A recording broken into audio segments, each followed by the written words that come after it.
नमस्कार दोस्तों, आप लोगों का फिर से एक बार स्वागत है हमारे यूट्यूब चैनल एमएसएच क्लासेस पर। दोस्तों, आज मैं आप लोगों को नागपुरी का प्रैक्टिस सेट नंबर 2 कराने जा रहा हूं। यह एग्ज़ाम के पॉइंट ऑफ व्यू से काफ़ी इम्पोर्टेंट है, क्योंकि हूबहू एग्ज़ाम में आपको ऐसे ही प्रश्न में देखने को मिलेगा। क्योंकि अभी जो भी सहायक आचार्य का जो एग्ज़ाम हुआ, उसमें भी इसी तरह का प्रश्न पूछा गया है। ठीक है, और इससे पहले जो आपका पुराना जो जेएसएससी सीजीएल हुआ था, नगर पालिका हुआ था, उसमें भी यही पैटर्न अपनाया गया है। तो इसलिए आगे भी हम लोग उम्मीद करते हैं कि इसी पैटर्न पे एग्ज़ाम लिया जाएगा।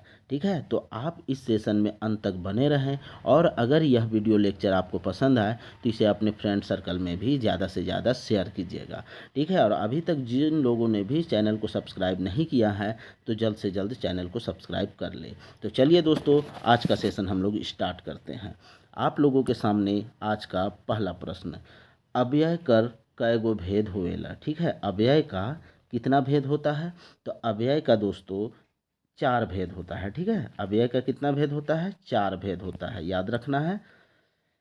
चलिए नेक्स्ट क्वेश्चन देखते हैं हम लोग। विस्मयादि बोधक अव्यय कौन है के? विस्मयादि बोधक, ठीक है, अव्यय का भी एक प्रकार है, एक भेद है विस्मयादि बोधक। तो विस्मयादि बोधक जो अव्यय है वह इन चारों ऑप्शन में से कौन है, यही आपसे पूछा गया है। शाबाश, वाह, एहो या सभी। तो इसमें सभी जो है ना दोस्तों विस्मयादि बोधक है। विस्मयादि बोधक को भी अलग अलग कैटेगरी में कैटेगराइज दिया गया है, तो वो बात की बात है। ठीक है, लेकिन यहाँ पे आपको समझ जाना है ये तीनों जो है यह विस्मयादि बोधक अव्यय है। ठीक है, चलिए नेक्स्ट हम लोग देखते हैं थर्ड नंबर, क्रिया विशेषण केकर विशेषता बताएला। क्रिया विशेषण जो है वह किसकी विशेषता बतलाती है? सर्वनाम का, क्रिया, काल या सभी का? तो किसका बताया जाता है दोस्तों? क्रिया विशेषण किसका विशेषता बतलाता है? तो क्रिया विशेषण जो है वह क्रिया की विशेषता को बतलाता है। ठीक है, क्रिया की विशेषता को, और संज्ञा की विशेषता को बतलाने वाले को सर्वनाम कहते हैं। ठीक है, और काल तो अलग ही है। तो यहाँ पे आंसर हो जाएगा ऑप्शन 2। चलिए नेक्स्ट हम लोग देखते हैं 4 नंबर, तड़ा तैड़ कैसन क्रिया विशेषण है कि? यह क्वेश्चन पूछा गया है जेएसएससी में दोस्तों। ठीक है, तड़ा तैड़ कैसन क्रिया विशेषण है के? यौगिक क्रिया विशेषण, मूल क्रिया विशेषण, रीतिवाचक क्रिया विशेषण या क्यों नहीं? तो कैसा है दोस्तों? तो यह है जो मूल क्या है, रीतिवाचक जो क्रिया विशेषण है। ठीक है, यह रीतिवाचक क्रिया विशेषण तड़ा तैड़ है। ठीक है, यह जेएसएससी में पूछा जा चुका है। चलिए नेक्स्ट हम लोग का क्वेश्चन देखते हैं, धातु में का जोड़ के क्रिया बनाल जाएला। क्रिया मतलब कि जो भी काम आप कर रहे हैं वो क्रिया क्या जोड़ के बनाया जाता है? वचन जोड़ के, उपसर्ग जोड़ के, लिंग जोड़ के या प्रत्यय जोड़ के? तो क्या जोड़ के बनाया जाता है दोस्तों? तो प्रत्यय जोड़ के क्या बनाया जाता है? क्रिया को धातु धातु में का जोड़ के। तो धातु जो होता है, जैसे आपका कोई भी है, जैसे खाएक, तो खाएक में क्या है कि हम लोग प्रत्यय क्या जोड़ रहे हैं? उपसर्ग और प्रत्यय होता है तो एक जोड़ दे रहे हैं। जैसे खा, खा धातु है। ठीक है, खा धातु है, उसमें अगर हम लोग एक जोड़ देंगे तो खाएक हो जाता है।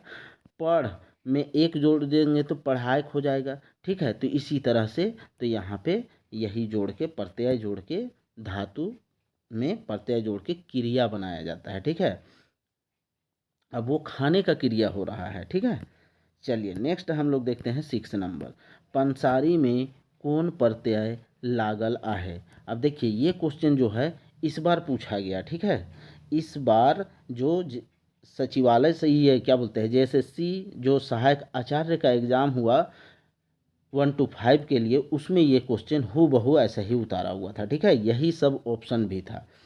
चलिए, तो इसमें क्या होगा, पंसारी में कौन प्रत्यय है? तो कौन प्रत्यय है दोस्तों? तो बहुत लोग यहाँ पे प्रत्यय और उपसर्ग और प्रत्यय में ही दिक्कत होता है, तो उपसर्ग पहले लगता है, प्रत्यय बाद में लगता है। ठीक है दोस्तों, तो बहुत लोग तो यहाँ पे पन को लगा देता है, तो पन तो भैया उपसर्ग है। अब यहाँ पे बहुत लोग क्या है, सिर्फ री लगाया है, तो दोस्तों री नहीं होगा, आरी होगा। ठीक है, आरी, आरी प्रत्यय लगा के पंसारी बना है। ठीक है, चलिए नेक्स्ट हम लोग देखते हैं 7 नंबर, ढोढ़ा कौन वचन है के, यह भी क्वेश्चन पूछा गया है। तो ढोढ़ा कौन वचन, ये जेटेट में पूछा गया है क्वेश्चन।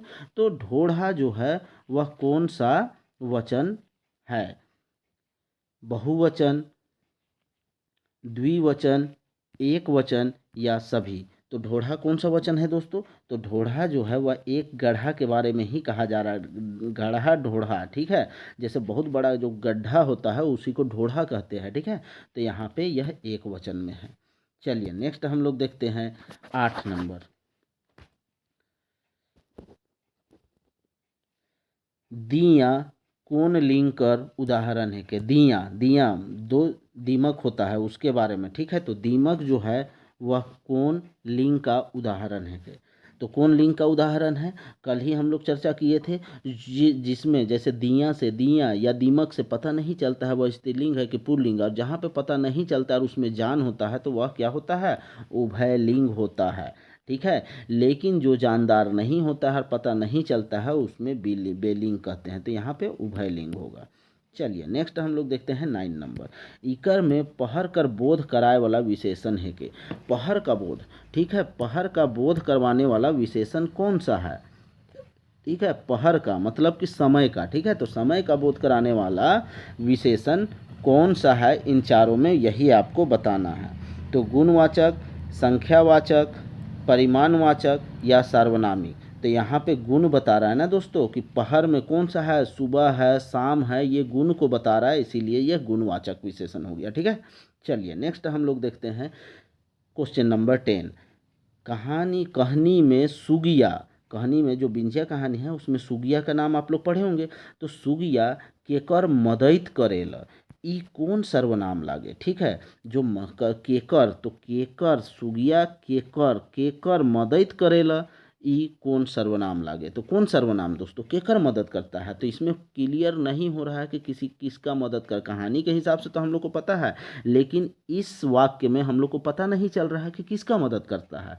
तो इसीलिए यह अनिश्चय सर्वनाम होगा, ठीक है, अनिश्चयवाचक सर्वनाम। चलिए नेक्स्ट हम लोग देखते हैं 11 नंबर। भुवनेश्वर अनुज लोकगीत के कई गो भाग में बांट रहे, ठीक है। भुवनेश्वर अनुज जो है वह लोकगीत को कितने भाग में बांटे हैं, ये आपसे पूछा गया है, ठीक है। तो कितने भाग में भुवनेश्वर अनुज के द्वारा बांटा गया है लोकगीत को, तो 5 भाग में बांटा गया है, ठीक है। ये सब आपका रटा रटाया होना चाहिए, एग्जाम में ऐसे ही क्वेश्चन आपको दिखने को मिलेगा, तो इसीलिए ये सब आप लोगों के जुबान पे होना चाहिए। लोकगीत को किसने क्या कहा है, किसने कितने वर्ग में बांटा है, ये सब आप एकदम रट जाइए। चलिए नेक्स्ट क्वेश्चन हम लोग देखते हैं 12 नंबर। तेज नारायण लाल कर मुताबिक कई भाग में लोकगीत बांटला है। अब यहाँ पे पूछा गया है तेज नारायण लाल जो है वह लोकगीत को कितने भाग में बांटा है। तो कितने भाग में तेज नारायण के द्वारा बांटा गया है दोस्तों, तो तेज नारायण के द्वारा आपका 6 भाग में बांटा गया है, ठीक है, 6 भाग में। आपसे ये नहीं पूछेगा कौन कौन भाग में बांटा है, सिर्फ संख्या पूछेगा कितने भाग में बांटा गया है। चलिए नेक्स्ट हम लोग देखते हैं 13 नंबर। नागपुरी के कौन गीतों की रानी कही रहे, ठीक है। नागपुरी को किसने गीतों की रानी कहा है, किसने गीतों की रानी कहा गया है, सत्येंद्र ने कहा है, कृष्णदेव ने कहा है, प्रोफेसर केसरी ने कहा है, या राम नरेश त्रिपाठी ने कहा है। तो किसने कहा है दोस्तों, तो प्रोफेसर केसरी कुमार सिंह के द्वारा कहा गया है, ठीक है। चलिए नेक्स्ट हम लोग देखते हैं 14 नंबर। सरहुल पर्व में कौन जनजाति जदूर गीत गावे न, ठीक है। अब सरहुल जो पर्व होता है, तो यहाँ पे एक क्वेश्चन आपसे पूछा जा रहा है कि सरहुल पर्व जो है वह किस महीने में मनाया जाता है, ठीक है। इसका आंसर आप लोग दीजिएगा कमेंट में, तभी हम जानेंगे कि आप लोग सीरियसली पढ़ाई कर रहे हैं, ठीक है। तो सरहुल पर्व कौन जनजाति, सरहुल पर्व में कौन सा जनजाति है जिसके द्वारा जदूर का गीत जो है वह गाया जाता है, बिरहोर के द्वारा, हो के द्वारा, महली के द्वारा या मुंडा के द्वारा। तो किसके द्वारा गाया जाता है दोस्तों, तो मुंडा जनजाति के द्वारा जदूर गीत गाया जाता है, ठीक है। आपसे पूछ देगा जदूर गीत संबंधित है किस जनजाति से, तो मुंडा आपको लगाना होगा, झारखंड में भी पूछा जा सकता है। चलिए नेक्स्ट क्वेश्चन आपके लिए 15 नंबर, ठीक है। 15 नंबर में क्या है, करम परब कौन मास में मनाल जाएला। तो करम पर्व कौन मास में मनाया जाता है? इस क्वेश्चन का आंसर आप लोग कमेंट सेक्शन में बताइएगा। भादो एकादशी, अगहन, सावन या कार्तिक, ये 4 ऑप्शन है, इसी चारों में से एक आंसर है। आपको कमेंट सेक्शन में इसका आंसर बताना है। चलिए दोस्तों, फिर हम लोग कल नेक्स्ट वीडियो में मिलते हैं। तब तक के लिए आप अपना ख्याल रखें और ज़ोर शोर से पढ़ाई करें। ठीक है दोस्तों, जय हिंद।